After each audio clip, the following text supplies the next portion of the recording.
Hola, buenos días a todos. Bueno, lo primero que quiero es agradecer la invitación a participar en este foro. Y bueno, y también quiero decirles, lo primero que quiero decir es que aunque yo me he dedicado desde hace muchos años a trabajar en el ámbito de las organizaciones de la sociedad civil, yo no soy académica. Yo llegué a la bioética pues por necesidades de prácticas de mi trabajo, ¿no? Entonces pues fue en el camino que por necesidades de nuestro trabajo llegué a la bioética. Cuando empecé a trabajar en la ponencia de hoy, tuve muchas dudas de cómo hacerlo, porque no quería que resultara muy teórica, ¿no? Entonces lo que he intentado hacer es partir de un ejemplo de una construcción de una organización civil en donde se aparecieron muchas situaciones que, como iremos viendo, tienen relación con muchas cuestiones éticas, ¿no? Entonces voy a partir de un ejemplo de cómo se construyó esa asociación y qué dificultades y con qué dilemas nos fuimos encontrando en el camino. Esta organización, la verdad, la trabajé hace años, pero fue en España, ¿no? Entonces el contexto social es un poco diferente, pero bueno, los problemas son los mismos, ¿no? Lo primero que voy a hacer aquí, yo creo que es intentar explicar o definir primero qué es una organización de la sociedad civil para aquellos que no estén muy adaptados o no conozcan muy bien cómo funciona, ¿no? Y después, para poder entender todas las implicaciones éticas que hay en el trabajo de una organización civil, es cuando intentaré explicarlo a través de un ejemplo práctico de una construcción de una organización civil. Y para terminar, pues lo que voy a hacer es intentar muy brevemente decir cómo las organizaciones de la sociedad civil pueden ser los verdaderos agentes de cambio del siglo XXI, ¿no? Y un poco definir los retos que tienen. Bueno, ¿qué es una organización de la sociedad civil? Bueno, pues la verdad es que hay tal diversidad de organizaciones que es muy difícil definirlas, ¿no? Y se han ido definiendo diferentes terminologías en función de su identidad jurídica, ¿no? Si es una asociación civil, una institución de asistencia privada, una institución de beneficencia pública, bueno, esto en México. También hay algunas que trabajan en ámbito local, otras en ámbito nacional, otras en ámbito internacional, como por ejemplo la Cruz Roja. También se han definido dependiendo respecto a la independencia que juegan, respecto a la independencia que tienen con el Estado, y las definen como organizaciones no gubernamentales. Respecto al papel económico que juegan, las definen como organizaciones no lucrativas o de economía social. Respecto a la relación con el sector público y privado, y ahí es donde aparece el término de tercer sector, ¿no? El tercer sector pues hoy en día está muy en boga, no es ni público ni privado, cumple funciones diferentes, pero de alguna manera se relaciona con ellos, ¿no? Creo que la manera más fácil de definirlas es mencionando alguna serie de características que las pueden definir a todas, ¿no? Agrupar a todas. Estas características son... ¿Por qué no estoy pasando bien esto? No. Las características que las definen, la primera, pues es que tienen una estructura formalizada y legal. No tienen ánimo de lucro. Lo que no quiere decir que no puedan cobrar por los servicios que ofrecen. Lo que quiere decir es que todas las utilidades que obtengan las tienen que reinvertir para su fin social. Nacen todas ellas a partir de iniciativas ciudadanas o iniciativas privadas. Nacen con valores asociativos que están orientados a potenciar la participación activa de todos sus miembros, ¿no? Y aquí es donde vamos a ver un poco más adelante cómo juega mucho el principio bioético de autonomía. Luego tienen objetivos sociales a nuestra ideología y nacen con un fuerte componente de voluntariado. aunque hoy en día y por el trabajo que realizan, como lo veremos, es súper necesaria su profesionalización. Lo que no quiere decir que no tenemos que poner en valor las miles de horas de trabajo que realizan personas de forma altruista, ¿no? Que evidentemente es un valor añadido.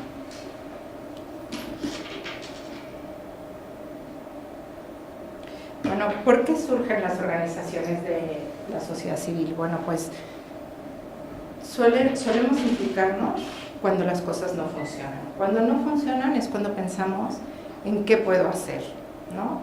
Pero los ciudadanos se dan cuenta de que solos no pueden y por ello se organizan, pero siempre nacen por una necesidad social. ¿Y para qué nacen las organizaciones de la sociedad civil? Pues para resolver conflictos o problemas que están interfiriendo en nuestra vida, ¿no? Ya sea de manera directa o indirectamente. Pueden ser conflictos o situaciones muy concretos y muy sencillos, desde un problema muy concreto de cómo mejorar el parque de mi comunidad, ¿no? Hasta un problema súper complejo de un problema de salud, por ejemplo, ¿no?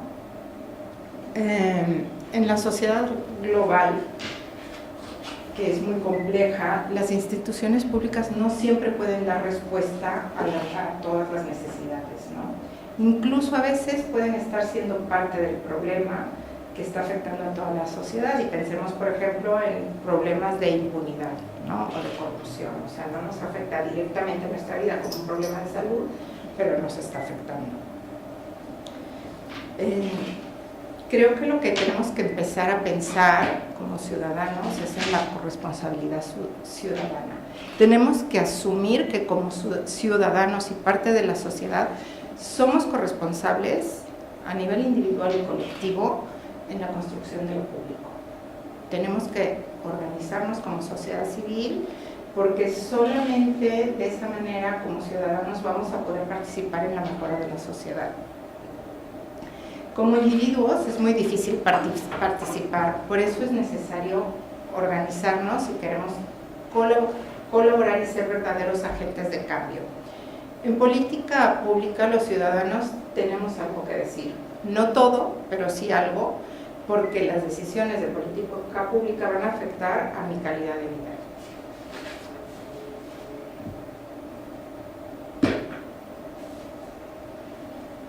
A través de las organizaciones sociales es como podemos conseguir canales de participación para la cohesión social, ¿no? ¿Por qué? Porque este tipo de organizaciones pues organizan muchos foros de debates, son bastante democráticos en su organización interna, escuchan a todos los miembros de la organización, o por lo menos de eso se trata, suelen ser innovadores en su forma de dar respuesta a las necesidades sociales, suplen carencias sociales que otros sectores no son capaces de resolver, dan cabida a la diferencia, porque están reforzando a ciertos grupos de referencia con las mismas circunstancias sociales, y estoy pensando, por ejemplo, en un grupo de pacientes con diabetes, por ejemplo, o un problema de discriminación por género, una serie de circunstancias iguales, ¿no? También, por otro lado, dinamizan la vida cultural y cívica porque crean espacios de convivencia, ¿no? Y por lo tanto se están convirtiendo en un pilar para la gobernabilidad. También creo, en mi opinión, se están convirtiendo en un interlocutor necesario para validar la acción política porque son conciencia crítica de la sociedad, ¿no?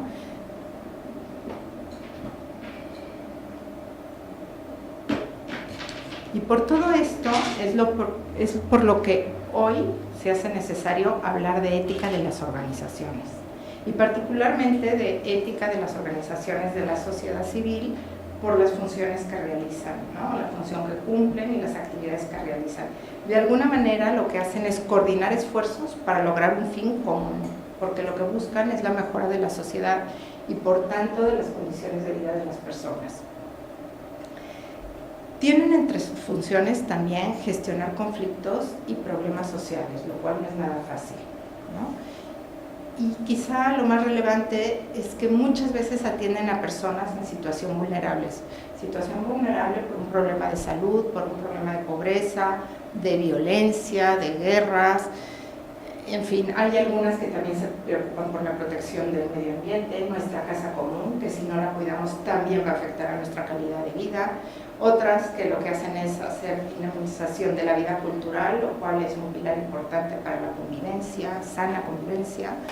Y por tanto, podemos decir que su trabajo afecta a la comunidad y a las personas y lo hace desde una perspectiva de derechos humanos, ¿no? Por eso hay una responsabilidad moral en el trabajo que desarrollan.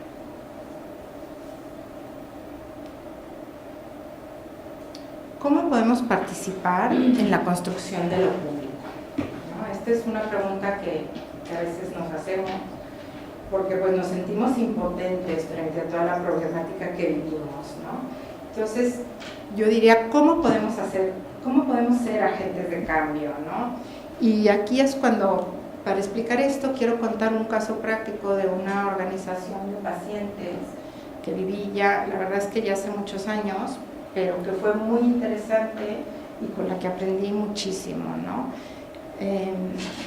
Aquí fue cuando una organización, un grupo de padres que estaban preocupados por la atención de sus hijos que tenían un problema neurobiológico, me invitó a participar para ayudarles a construir una organización, ¿no? Y pues fue bastante interesante porque ellos nacieron con una idea que después fue cambiando, ¿no? Y su idea era porque como no encontraban la atención adecuada para atender a sus hijos, querían crear un servicio multidisciplinar que atendiera todos los problemas de sus hijos. Al mismo tiempo querían pues defender los derechos, lo que ellos consideraban que era el derecho de sus hijos a la educación y a la salud. Entonces, bueno, pues se constituyó, empezamos a trabajar y todo muy bien, hasta que empezamos a trabajar. Y entonces empezaron a venir pues pacientes o padres de niños afectados por este trastorno neurobiológico, todos contando una historia bastante similar, pero muy compleja. Entonces surge el primer dilema, ¿no? O sea, había problemas para su atención de salud, problemas escolares porque pues necesitaban una atención especial, había problemas sociales porque pues eran marginados, rechazados, tenían problemas de integración social, problemas de comportamiento. Todo esto estaba afectando a muchos ámbitos, incluso de la vida familiar, ¿no? Entonces, pues nos dimos cuenta que lo que estábamos planteando pues era absolutamente insuficiente, ¿no? Pero surgió el primer dilema. ¿Estamos preparados para esto? Un grupo de voluntarios y profesionales que no sabíamos prácticamente nada del trastorno, ¿podíamos hacer este trabajo? ¿No? ¿Era suficiente con crear un servicio de profesionales de la salud con voluntarios para atender las necesidades de los afectados? Y además había algo que nos saltó mucho, que era la vulnerabilidad de las personas por su condición de salud. Las personas que venían estaban realmente mal, ¿no? En el sector público y en el sector privado tampoco tenían la capacidad de dar esta atención integral que necesitaban, porque afectaba muchos ámbitos de la vida, ¿no? Entonces había que cambiar muchísimas cosas. Entonces, pues, ¿qué nos pasó? Que nos preguntamos si realmente teníamos el conocimiento para llevar a cabo este trabajo, ¿no? La disyuntiva aquí fue, porque claro, generaba un problema también de conciencia, ¿no? ¿Lo podemos hacer? Entonces había dos disyuntivas. La primera es cerrar la asociación y pues, no hacer lo que no sabíamos hacer. Y la segunda era seguir trabajando, porque si no lo hacían los propios afectados, probablemente nadie lo haría. Y se debía intentar mejorar las cosas, ¿no? Entonces, después de una larga reflexión en la que participaron los profesionales y las personas afectadas, bueno, los padres de los niños afectados, se decidió seguir trabajando.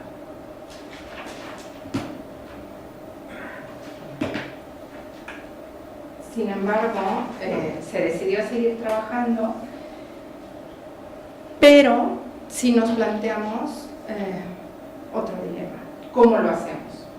O sea, ¿cómo lo hacemos? Porque ¿cómo vamos a orientar a unas personas si no sabemos, ¿no? Y aquí, pues, la conclusión fue que había que reflexionar en torno a la manera que debíamos hacer las cosas, porque teníamos una responsabilidad ética, ¿no? Y teníamos muy claro que teníamos que actuar con prudencia y además desde el conocimiento.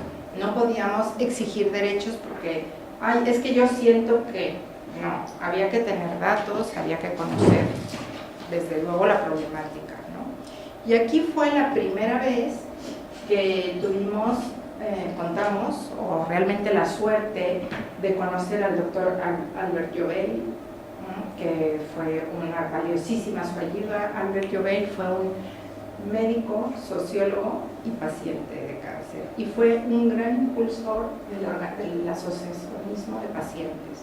De hecho, fue el impulsor del Foro Español de Pacientes, que es una organización de organizaciones de pacientes. Hizo una labor estupenda. Falleció de cáncer, pero dejó un legado pues muy valioso para todos los pacientes, ¿no? Entonces, cuando conocimos al doctor Jovell fue la primera vez que, por lo menos yo, oí hablar de bioética, de calidad, de corresponsabilidad, de derechos de pacientes, y entonces pues nos enseñó, nos dio un poco cómo debíamos hacer las cosas bien. Si queríamos hacer las cosas bien, pues lo primero que teníamos que hacer era definir muy bien nuestra identidad, quiénes éramos, qué hacíamos, para qué lo hacíamos, y ser congruentes con lo que decíamos que somos y no generar falsas expectativas.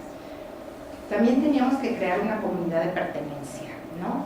En donde todos los afectados participaran, ¿no? Había que buscar la manera de que participaran y tomar decisiones con la colaboración de todos, contando con su opinión, y esto es lo que conocemos como democracia participativa, ¿no?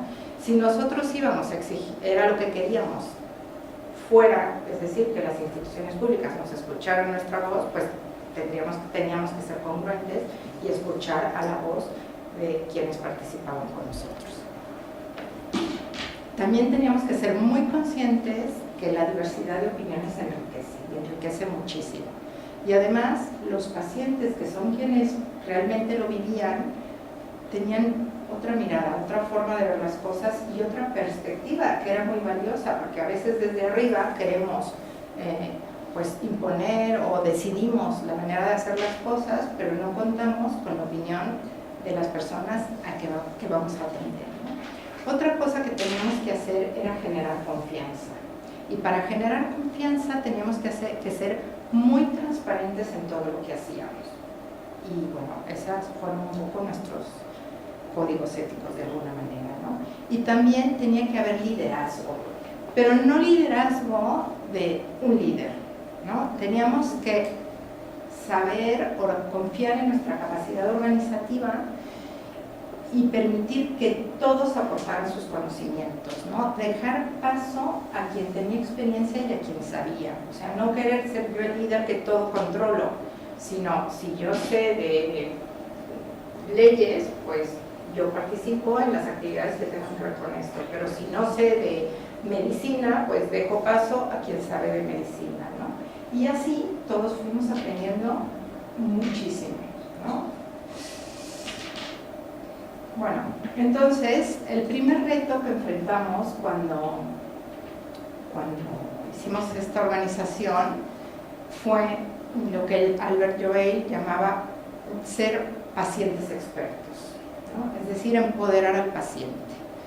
Entonces, para representar a los pacientes, lo primero es que teníamos que formarnos para ser pacientes expertos, porque solamente así podíamos reivindicar el ejercicio del principio de autonomía.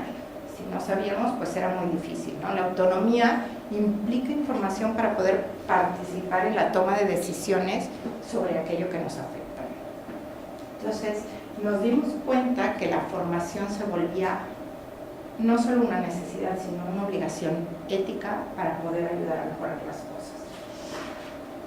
Lo primero Bueno, antes quiero decir un poquito qué es un paciente experto, ¿no? ¿A qué llamaba Albert Joubert un paciente experto? De hecho, era un gran convencido de esto que fundó la Universidad de los Pacientes, junto con la Universidad Autónoma de Barcelona, que fue una gran aportación, ¿no? El paciente experto lo podemos dividir en dos partes, ¿no? Que pueden ir juntas o no. Pero uno es aquel que participa en la toma de decisiones clínicas sobre su salud. Esto implicaba, pues obviamente, lo que él llamaba la alfabetización del paciente. Es decir, el paciente tenía que conocer sobre su enfermedad, ¿no? Y luego aquel paciente que además participa en la mejora del sistema, en la mejora de la calidad asistencial.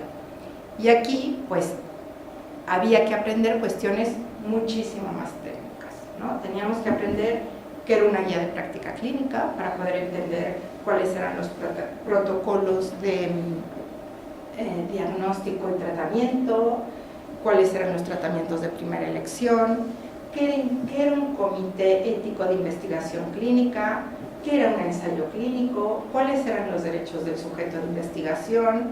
O sea, eran cuestiones muy técnicas que pacientes con diferentes profesiones tenían que entender si querían participar en la mejora de la calidad asistencial, ¿no? Pero es que además teníamos que conocer la legislación, los derechos de los pacientes y sus fundamentos éticos, es decir, las convenciones, recomendaciones, declaraciones internacionales en bioética. Teníamos que aprender también sobre el sistema de salud, cómo funciona, cómo se estructura, cuáles son los canales para acceder, ¿no? Con quién podíamos hablar, quiénes eran los responsables, y también conocer las leyes y los procesos administrativos. Como ven, no era nada sencillo, ¿no?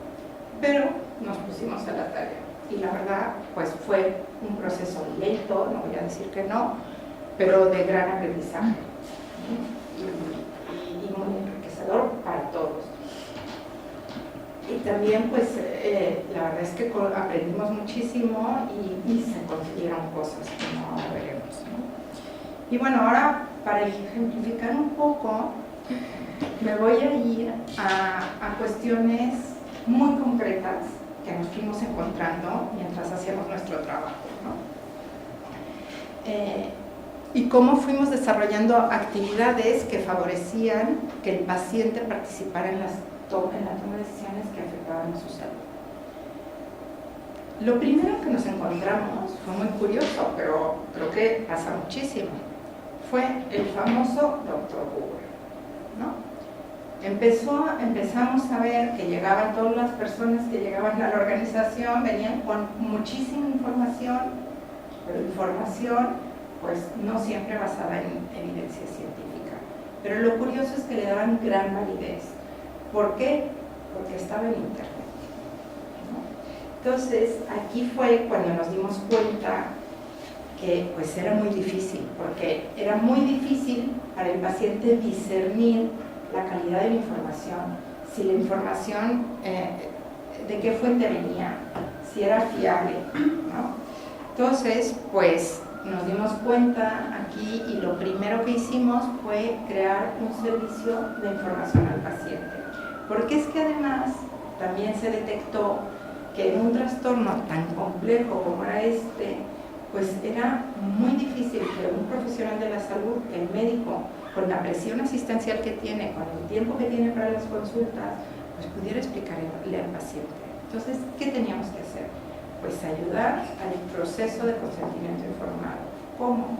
Dando información al paciente para que éste pudiera tomar decisiones y ayudábamos de alguna manera a que esto fuera pues mejor. Esto con lo que quiero decir es que alfabetizando a los pacientes sí que contribuimos a fomentar el ejercicio de la autonomía, ¿no? Y además ofrecemos apoyo al paciente y a sus familias con información pues suficiente, adecuada, veraz, en lenguaje accesible, porque la verdad es que a mí a veces veo a la gente que lee los prospectos de las medicinas del Vademecum y claro, no entienden nada. Bueno, parece que entienden, pero no, leerlo no es fácil, ¿no? Le puede dar un infarto, sí, pero lo que no leen es que es al 0,001% de la población, ¿no? Entonces generan alarma social. Entonces, pues sí, creemos que este servicio que dimos, que la verdad tuvo un exitazo, ayudó muchísimo a mejorar la calidad de la atención.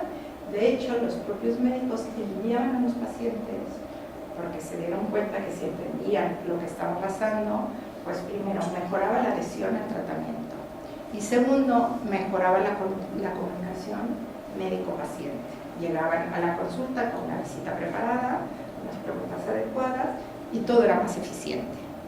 Entonces aquí es un ejemplo de cómo una organización de pacientes puede ayudar a mejorar la calidad de la atención en salud, ¿no? Y juegan un papel distinto, pero al mismo tiempo complementario. Otro ejemplo que vivimos, que también fue un poco complicado, fue pues, el problema que enfrentábamos con los medios de comunicación. En ese momento, cuando constituimos la asociación, se presentó al público, pero es que además, al mismo tiempo, en toda España se estaba generando un movimiento asociativo, ¿no?, en las diferentes comunidades. Entonces, pues empezó a salir información sobre este trastorno en los medios de comunicación. Se empezó a divulgar mucha información sobre la enfermedad y sus consecuencias, pero no siempre estaba contrastada, ¿no? Y aparte de que a veces generaban alarma social, ¿no?, como cosas así como, uy, los padres que no saben educar a sus hijos los están empastillando, ¿no?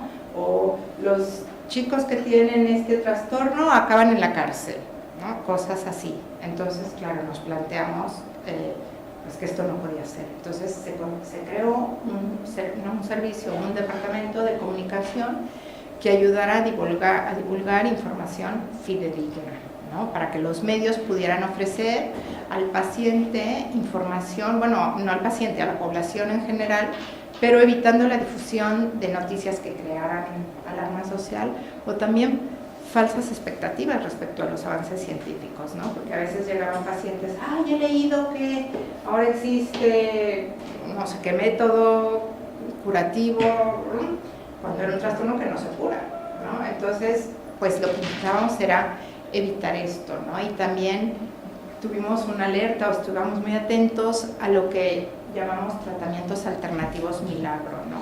Desgraciadamente el intrusismo profesional existe, ¿no? Y pues muchos aprovechan la situación de vulnerabilidad para ofrecer pues una serie de tratamientos, no siempre basados en evidencia científica. Y bueno, si el paciente sabe que va a acceder a este tratamiento, pero con conocimiento de que no hay evidencia científica, bueno, pues será su decisión. Pero teníamos que darle un poco la información de lo que la comunidad científica tenía avalado, ¿no? Entonces, otro ejemplo, bueno, fue pues cuando se decidió abrir un servicio de prestación de servicios con dos objetivos, ¿no? Primero, paliar el déficit de recursos en la red pública y también en la red privada, porque no había pues todo el tratamiento multidisciplinar en ningún lado, y si lo había, pues los costos económicos, que era en la red privada, pues eran altísimos, ¿no? Entonces aquí lo que se planteó fue crear un servicio de psicólogos que pudieran atender a los pacientes, sí cobrando una cuota, lo que llaman en las asociaciones no lucrativas, cuotas de recuperación, que no son para ganar dinero, pero sí para hacer sostenible el servicio, lo que hacía que los costos económicos del tratamiento disminuyeran, pero a la vez que los profesionales que atendían esto fueran profesionales expertos, ¿no?, en el tema. Esa era la garantía que les dábamos. Y con esto lo que se intentaba era garantizar el derecho a tener una vida en condiciones de salud, ¿no? Y aquí estamos hablando, y con igualdad de oportunidades, estamos hablando de equidad y de justicia. Otro ejemplo de la actividad de esta organización fue la participación en la elaboración de políticas públicas, ¿no? No fue fácil llegar, pero cuando vieron que el trabajo que se hacía era serio, pues nos empezaron a escuchar, ¿no? ¿Y por qué ¿Cómo participábamos en políticas públicas? Pues realmente este tipo de organizaciones a lo que contribuyen mucho es a identificar las necesidades reales de los usuarios, porque escuchan la voz de los usuarios. Entonces, también pueden ayudar a determinar cuáles son prioritarias, o sea, qué es lo que más está afectando a su vida, ¿no? Y también a identificar el déficit de recursos en la red pública, ¿no? Entonces, creo que las organizaciones, que este tipo de organizaciones no solo pueden, sino que deben participar y colaborar en la identificación de los indicadores que miden la calidad de la atención sanitaria que reciben. Porque yo me pregunto, si los destinatarios del sistema de salud no participan en este tipo de evaluaciones, pues realmente qué tan válidas son, ¿no? O sea, realmente los destinatarios son ellos. Y no nos podemos olvidar que la calidad tiene que ver con la satisfacción de expectativas, ¿no? Expectativas fundadas, desde luego, ¿no? Pero, y expectativas de profesionales y pacientes. Entonces, pues, nosotros pensamos que hay que contar con la voz del paciente, porque esto evita crisis de confianza. Evidentemente no puede ser cualquier paciente, ¿no? Tiene que ser un paciente formado.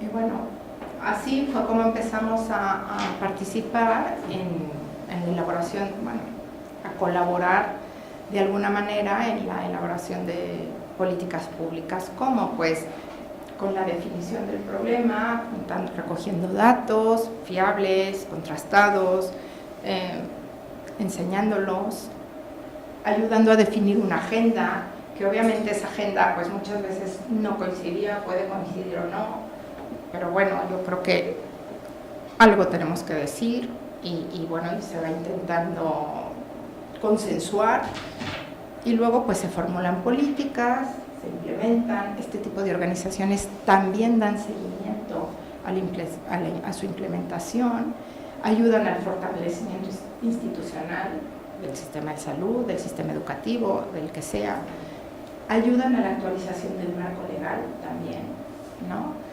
Y presionan para que haya financiamiento.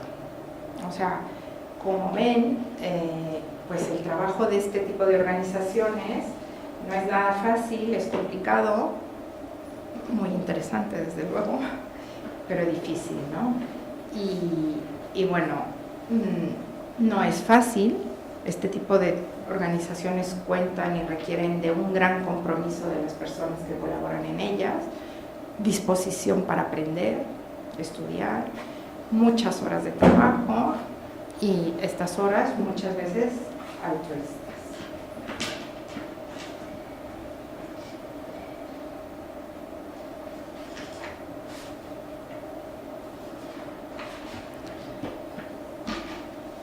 Y bueno, pues las organizaciones de pacientes, ya para terminar, quiero decir que pueden jugar un papel fundamental en la mejora de la atención de salud. Y por ello debemos apoyar su desarrollo e intentar superar las reticencias, porque es verdad que hay muchísimas reticencias frente a estas organizaciones y probablemente es por el tono, ¿no? Porque reivindican derechos, y sí, reivindican derechos. Pero yo creo que si colaboramos o intentamos ser propositivos, esto se puede superar y podemos ayudar mucho en la mejora de las instituciones, ¿no? Porque al final pues estamos porque nos interesan todos. Las organizaciones de la sociedad civil yo creo que están creciendo mucho, cada vez hay más, y no es porque sí, es porque hay problemas, ¿no? En todos los ámbitos, o sea, y eso es la dificultad. Las organizaciones de la sociedad civil hay de todos tipos, o sea, unas que se dedican a problemas de salud, pero otras que se dedican a problemas de corrupción, y así, ¿no? Incluso a ayudar a desastres, todos los refugiados, los inmigrantes, o sea, ACNUR, Cruz Roja, hay muchísimos, muchísimos, muchísimos, y por eso es tan difícil su definición, porque tienen muchísimas funciones distintas, ¿no?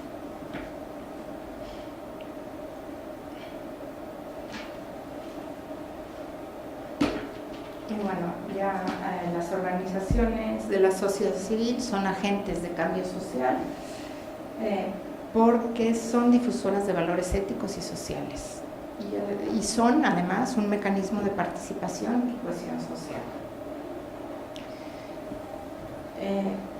Además, se están convirtiendo en la conciencia crítica de la sociedad frente a las desigualdades y las injusticias. Y son proponentes de soluciones, no solo se quejan, intentan proponer soluciones, y eso creo que es muy valioso, ¿no? Pueden ser legitimadoras o no de la política social del gobierno. Creo que cada vez lo son más, lo cuestionan o lo legitiman, y pues desde luego conocen las necesidades sociales y sin ninguna duda pueden ayudar a definir estrategias.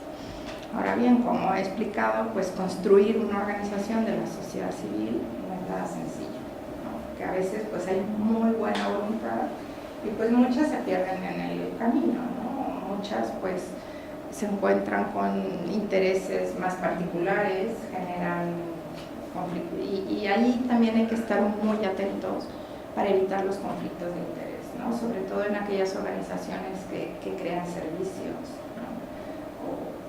No sé, por ejemplo, esta organización pues trabajó en cierto momento con la industria farmacéutica y había que ir con mucho cuidado para esto. ¿Y por qué trabajaba con ellas? Pues porque ayudaban mucho a la formación, organizaban jornadas, congresos. Claro, estas organizaciones cuentan con trabajo voluntario, pero con muy pocos recursos económicos, ¿no? Entonces ese es un poco su punto débil. O sea, quieren hacer cosas, pueden hacer cosas, pero a veces no tienen los recursos. Y bueno, esto es hasta aquí un poquito, no sé si me he conseguido explicar bien de cómo este tipo de organizaciones pueden ser agentes de cambio social, y yo creo que es lo relevante, ¿no?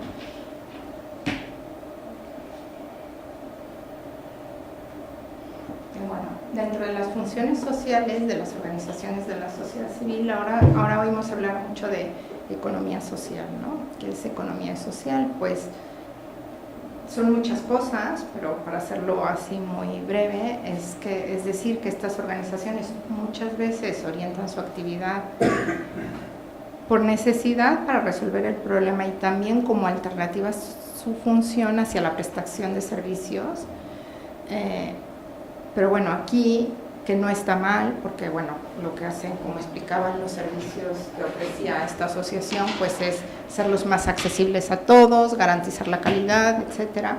Pero sí que hay que evitar el riesgo de que la captación de fondos pueda desviarlos de sus objetivos fundacionales.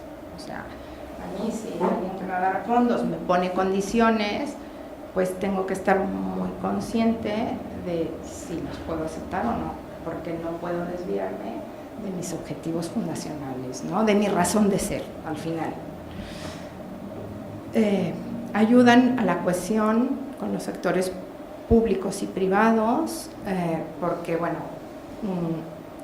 crean nuevas formas de cooperación e intentan de alguna manera incidir en proyectos colectivos de impacto social, ¿no?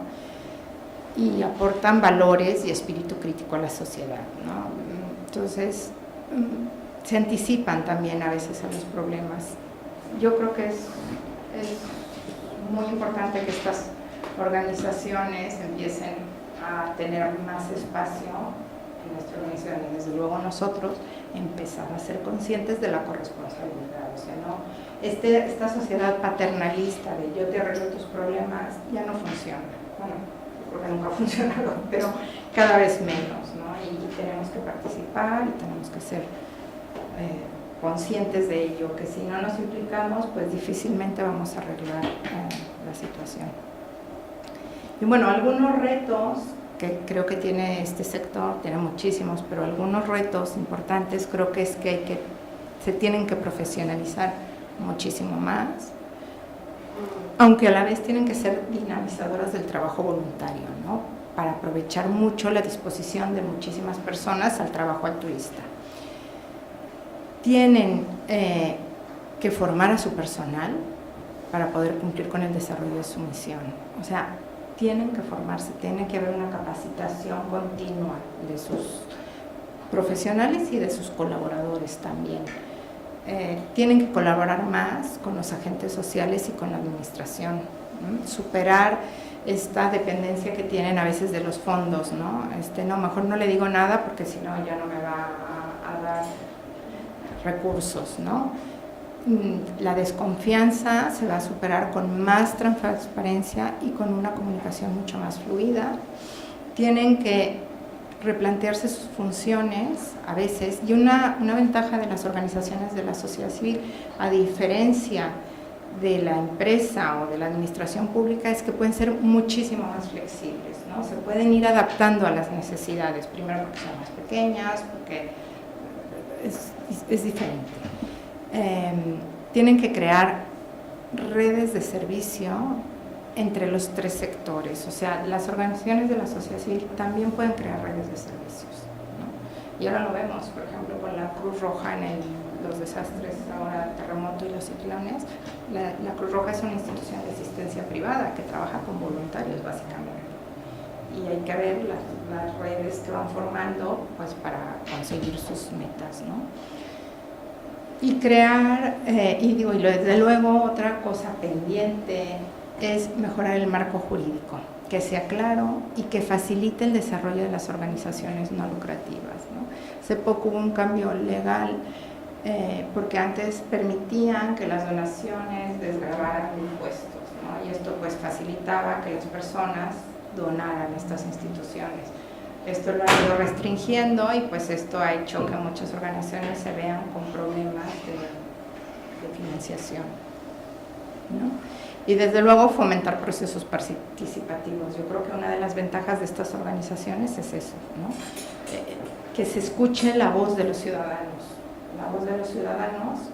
que tienen mucho que decir y también mucho que aportar. No debemos ser tanto exigentes, sino proponentes, creo yo, ¿no? Ese es mi punto de vista.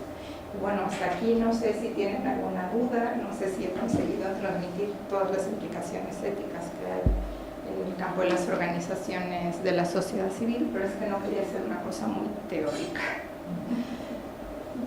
Muchas gracias y yo creo que